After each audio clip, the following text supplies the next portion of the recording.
Swinburne University of Technology. Lyndon Walker, going to start off talking about the unit that I taught. Going to give you the context of why I tried flipped learning, and I decided that I would completely jump into it. So it was going to be the entire semester. That's how I was going to do it. And I guess it was a little bit like standing on a very tall bridge and looking down and then just really closing my eyes and going for it. And I think doing it that way definitely helped. Rather than I have seen other people, and in fact even myself, I've tried kind of this week we'll do something that's a bit flipped, next week we won't, and if every week the students know that this is what's happening, this is how it is, I found that worked a lot better. We're going to have a play with one of the tools that I used, which is called Socrates.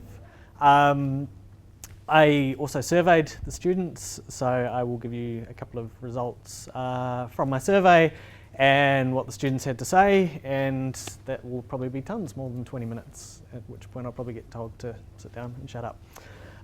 So the unit that I was teaching was called Survey Research Methods. It's compulsory for business students. They didn't necessarily want to do it. It's a second year unit, but a lot of students wait till as long as they can. So sometimes right to it's their very last semester, or it's the very last unit. So it's not first year students, it's students that have been studying for quite some time and have some quite set ideas about what a lecture is, what a classroom is, what should happen. I took over the unit. It was a wee bit of a problematic unit. It had very poor attendance rates, it had high fail rates, it had very few resources, it had unhappy students. So that was kind of what I got past. So it let me kind of just really change as much as I wanted, because nothing was working particularly well. So that's kind of the context. I'm kind of jumping between a few different things here. So class had about 70 students. And one thing that I wanted to do is I wanted to be very, very explicit with them about what a flipped classroom was, what I was going to be doing for the semester, why I was doing it, how it was going to work. So the first lecture was on a Monday lecture, so it was on the very first day. I had no expectation that they were going to show up on the Monday having looked at Blackboard or done anything, but I wanted to set the scene so that for the next lecture and the one after, they knew exactly what was coming. So I had this little picture here, which I found from this really awfully complicated website name. And we spent probably 10 minutes talking about what their experience was with lectures and what a flipped classroom was. None of them had heard the term flipped classroom before. Once I described it, none of them said that they had had a class that sounded like what I had just described. And these were students that in some cases were in their last unit. So they'd gone all the way through their degree, had not heard the term, had not experienced that style of teaching. And so I tried to keep it fairly simple. I think next time I might actually provide them with some literature and something that was a little bit more kind of scientific of, well, I'm doing this and here's actually literature and here's other people who have done it, just to really reinforce it a little bit more. But they all seem to kind of nod and understand and say, yeah, that kind of makes sense. And so really just explaining the basics, which was instead of me standing at the front and them coming to do some work and be confused, any information was going to get communicated to them. They were going to do that kind of receiving the transmission bit in advance, and then in the classroom it would be activities, it would be interactive. The structure was a 1-hour lecture and a 2-hour tutorial, and so really emphasizing that I wanted to maximize the value that they got out of those 3 hours that we were together, and that meant them doing stuff, me giving feedback on that stuff, me being able to interact with them. Because it's very easy for me to make a video, and the bit of me standing and doing what I'm doing right now at you, maybe I should have recorded this as a video and then seen how many people watched it. So I was really, really explicit, saying this is what I'm doing. I did emphasize to them that in my class, that's kind of inappropriate student-teacher distance, and so I would not be quite that close, but outside of that, that was the concept that I was going for.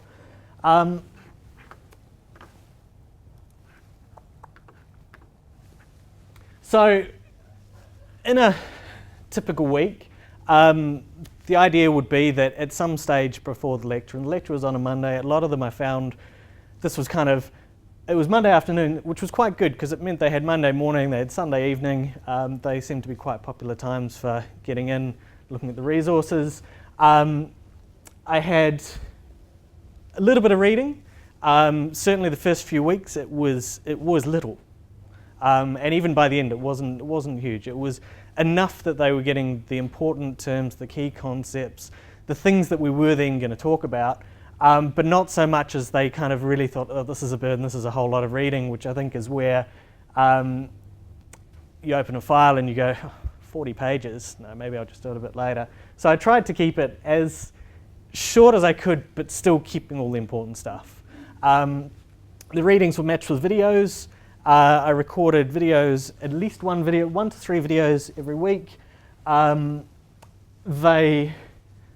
It was nice that this is also an OUA unit, so there were some resources that I either knew that I would get to use as an OUA resource, or I had as an OUA resource that I knew I would be able to bring and really just use it as a flipped resource as well. So I didn't feel like I was doing work only for this trial. I was getting kind of a bit of a 2-for-1 out of the resources, which was good. I used Camtasia to record the videos. The videos were, I tried to keep them around the 10 to 15 minute. Anything more than that, students really shut off. Shorter if I could, but it really depended on the detail. But as short as you can get your videos whilst still keeping the quality content, the better.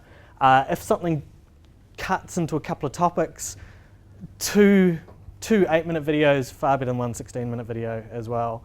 I think once you push past 3 videos, you start to lose that. I did a MOOC where they'd really gone to the extreme. Each video was about 2 to 3 minutes long. Week 1 had 45 videos. I didn't finish week 1. That was not a MOOC that I was going to complete. So there is a point of going short and just going, okay, but that's too much. I put them on YouTube. I found that YouTube is the easiest way for distributing video resources to students.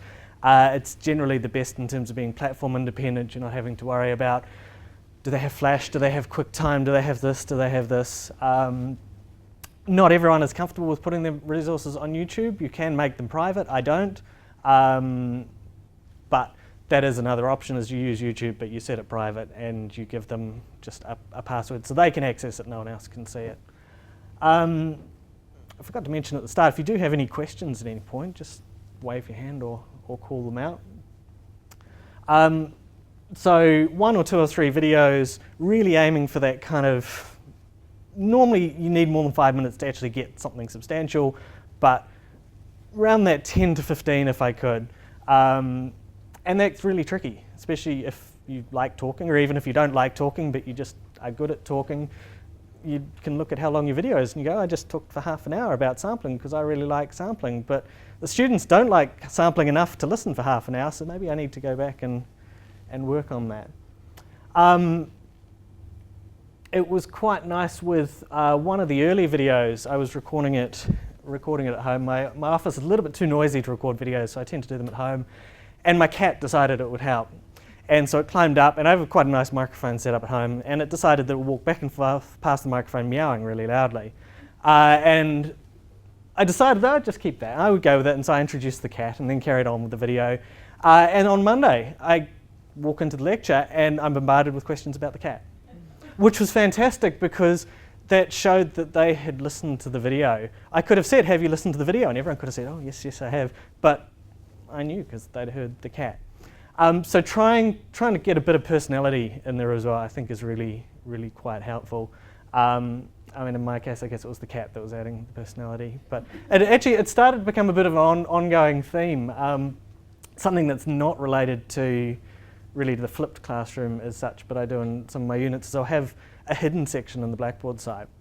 And so students will stumble across it, and they'll feel very clever that they stumbled across it. And it's got funny YouTubes, and it's got pictures and silly stories, and just funny, silly stuff that's linked to activities. So it's really kind of simple gamification of they do an activity, and now there's another picture of my cat or a funny YouTube video or something, and they can go and they can get that. So the cats became a bit of an ongoing theme, and so I'd get asked about the names of the cats and how the cats were and things like that. So the cats were very popular. Okay, so that was what was happening before. They had some readings, they had some videos. It was fairly simple, it was fairly straightforward. When we got to the lecture, I would always start the lecture, which I guess we still call a lecture because that's what the timetable calls it, the class, with a short summary. So if I did have students that hadn't watched the video, hadn't done the reading, they weren't at zero. They weren't going to be in the position of someone that had actually done the work they should have, but I wanted, even if it was just 2 minutes, 3 minutes of very brief summary, I wanted to give them something so that when we started doing activities, they had some chance. They could engage with what we were doing. They didn't just go, well, I didn't watch the videos, I don't know. I found that on the whole, they were pretty good with keeping up with the videos. I think there was enough diligent students that no one really wanted to feel like they were the person that didn't understand what was going on. So I think there was kind of a bit of kind of a peer influence, peer pressure thing almost, where they felt that they needed to be keeping up with class because they didn't want to be the one that was sitting there that didn't really follow what was happening. I didn't keep exact stats on quite what they were watching, what they were doing, but I did keep attendance, so I did know who was there then. And also with Socrates, which we're going to look at in a minute, I did track who was actually answering questions, so I could actually see who was engaging and how much they were engaging. So I'd start with a summary, and then we would go with exercises and interactive stuff. And this is where I found if you want to do a really good job of it, it can get quite tricky. So I would come in with some pre-prepared exercises and material. I knew the things that I wanted the students to learn, but I didn't necessarily know what bits they were struggling with and what bits they wanted to cover. So I would try very hard to have some resources ready, but there was a number of lectures where I was more or less making exercises on the fly because there was a topic that the students really wanted. They wanted more. They didn't quite understand. Maybe it was p-values or it was statistical output or a particular thing, and they wanted practice and they wanted questions. They wanted to work on that during the time. So being able to think on your feet and being able to go, okay, well let's have an example and let's do this, I think makes it a much better system than coming in and just saying, well, we're going to do this now. Makes it a lot harder, but I think that is one of the really powerful things with the flipped classroom, because the students also know a lot more than they would if you were doing the traditional lecturing where you're just standing and you're talking at them and this is the first time they've heard about things. So they're actually coming in with some knowledge. So how am I going for time? Really badly. Let's have a real quick look at Socrates. If you've got a digital device, it would be really great to grab it. If you don't, there's some digital devices that can get passed over from the wall there.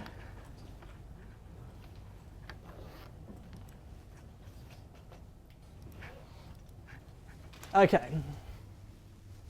So we've got a couple of people with some digital devices. So on your digital device, I would like you to go to the website m.socrates.com.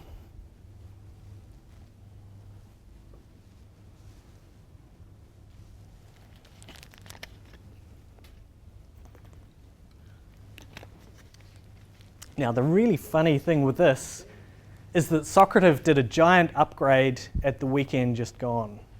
So I am learning about the new interface right now with you. It just took me to B after typing it in. Does it say what is the room number? If you've got something that says what is the room number, And the room number is Lyndon, which I know is not really a number, but I guess if we, I don't know, change that to binary, we could turn it into a number.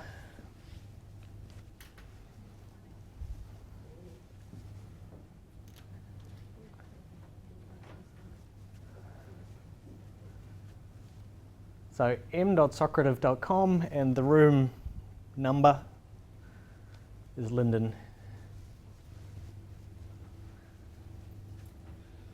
Which was also quite good because it meant they learned my name and how to spell my name. And so I didn't get emails with other lecturers' names. And they also got a little, kind of had a little laugh about, haha, it's not a number as well. Okay, so have we got something that's saying waiting for the next activity? Yeah. Okay.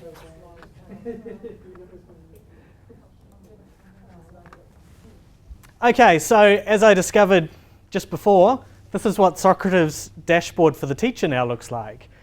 This is not what it's looked like for the last 6 months, but that's okay. The two really useful things for me are this one, Start a Quiz, and this one, which is Quick Question. So Start a Quiz is where I've got a pre-made quiz. So I've sat down and I've got questions. They can be true, false, they can be multi-choice, they can be type in an answer. And I can have those pre-planned. And one of the innovations with this is that it now will actually give answer feedback. It didn't, up until this upgrade at the weekend, it wouldn't tell them with a multiple choice whether they got it right or wrong, which was fine because we would then have a class discussion about what they answered and whether it was correct.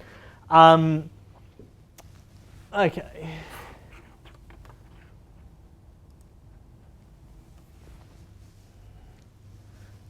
So hopefully now, on your device, a question has come up. Still waiting?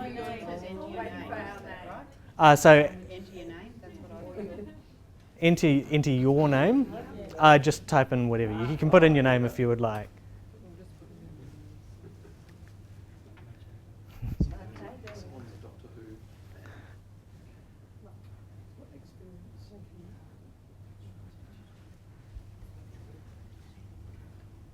Okay.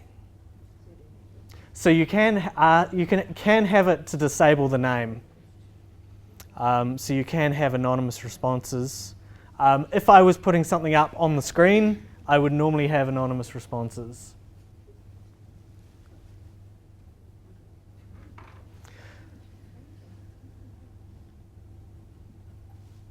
So we can see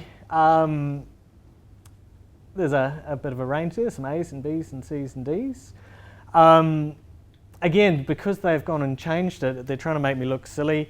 I'm sure it will be here somewhere. In the old one, there was a bar graph, ability to get a bar graph of what percentage of A's and B's and C's and D's. So I could actually put up a graph of how everyone had answered and talk to the students about it. I actually found that I used the free text type stuff in more than any other kind of questioning. And that was really good because the students could write whatever they liked, and every so often it was something silly. But it was also, they could say, I don't understand this, could you go through this? So I could I was getting instantaneous feedback from the students. What I would normally do is I would have slides and material and things up on the screen. I wouldn't have Socrative on the screen. I would have Socrative on my laptop, which was also sitting there up the front. If I wanted them to see something like this, just on the dashboard, flick from one screen to the other screen. So if there was something that was worth talking about, but they knew that it wasn't always there. And there were times where I would ask a question and the answers were appalling. And I didn't want any particular student to feel bad about how silly some of the things they were saying were.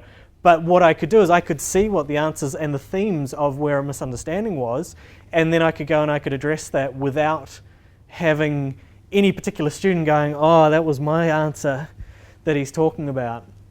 So it was nice that I could address misunderstandings without anyone feeling bad.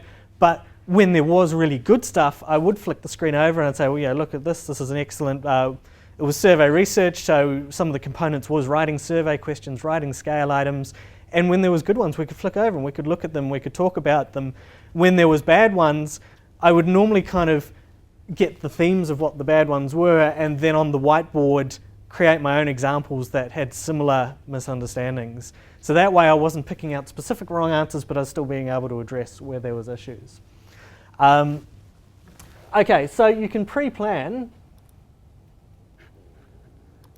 but you can also go with a quick question. And so this is what I used more than pre-planned questions, because I didn't necessarily know what the students wanted to cover.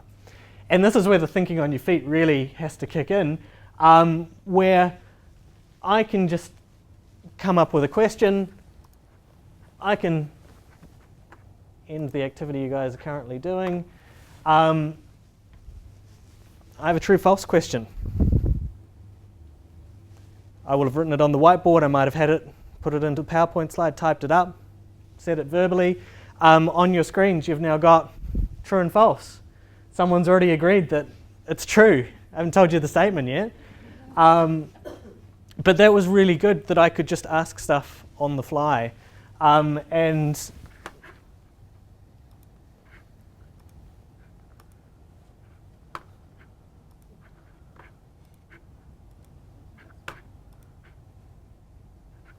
And again, if I wanted text, if I wanted to see students writing scale items or writing questions or asking me questions or debating a point, I can just flick over to, now we've got a short answer one sitting there.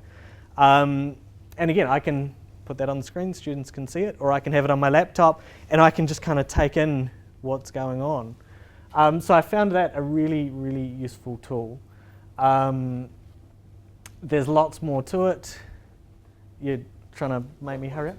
5? Yeah. 1? That's not a lot of warning. Okay, really quickly. Turning into one of those people.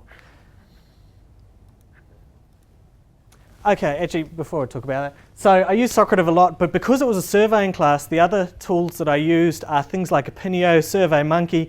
All of the surveying packages were great because I could put some questions in them. I could get the students to respond to the questions as if they were a participant in the survey. Then I could bring up the back end of Opinio, of SurveyMonkey, of the survey tool. They could see what the survey collector sees as well. So I kind of got a 2-for-1, that they were having activities, they were answering questions, I was getting them feedback, and they were seeing surveying tools at the same time. Okay, so there was about 70 students with the official feedback forms. 11 out of 70 did them because they're not very good. I separately surveyed the students. About 20 out of the 70 did my ethically approved research survey, but I did give them the option in that survey that they could give me feedback but opt out of it being reported. So about 10 of the 20 ticked that box. So I have feedback, which is for me, that I can't publish from about 10 out of the 20, and feedback that I can publish for the other 10 out of the 20. Fail rate halved. Distinctions and HDs went up by lots and lots, but that's a bit of a dishonest comparison because grade ranges have changed, and it was a stronger cohort than the previous year. So these two are maybe a little bit dishonest, but I think that's quite a genuine.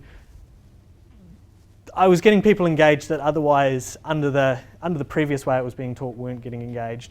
Of the ones that did the survey, 75% thought that flipped classroom was better than traditional style lecture, and most of the rest was in either agree nor disagree.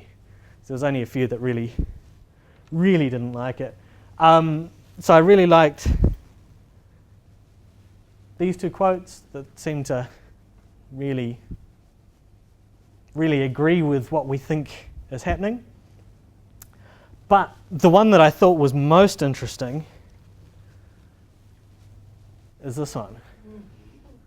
And in the literature, most people are reporting about 3/4 seem to like it and 1/4 don't. And that does tend to correlate quite strongly with the people that aren't doing the activities, the ones that aren't doing the work and then are showing up to the class and are getting behind and it's just not working for them. But also, I think there is there is kind of some amount of kind of academic culture and expectation of you're in your final unit, you've done 20 odd units, and in each one we have a lecture, and the lecturer stands here and the lecturer talks at you, and that's what a lecturer is, that's how it works. And now here's this crazy guy trying to make you do Socrates and SurveyMonkey and answer stuff, and you have to pay attention in class and answer questions and do work, and you have to do work before the class, and that doesn't really sit well with all of them, because that's not what they were expecting the class or a class to be. So it would be really interesting doing this kind of fully immersive, the whole semester flipped classroom. We had students where they were fresh to university, where they were first years, they didn't have a set expectation of what should happen, and see how that kind of response differs with them compared to these kind of, I've almost finished my degree, just tell me what I need to know, which I think kind of grows over time at university. So I think I managed to get through pretty much everything I wanted to say. Yeah, I mean, this really, I think, kind of captures and matches the literature that I've seen from what most other people are writing, where it's working for most students, but there's certainly some element of students that they're not doing the work, and this is kind of making it harder for them. And I think there's a big element of kind of expectation of what they think they'll be doing in there. Thank you very much. That was really interesting. Okay.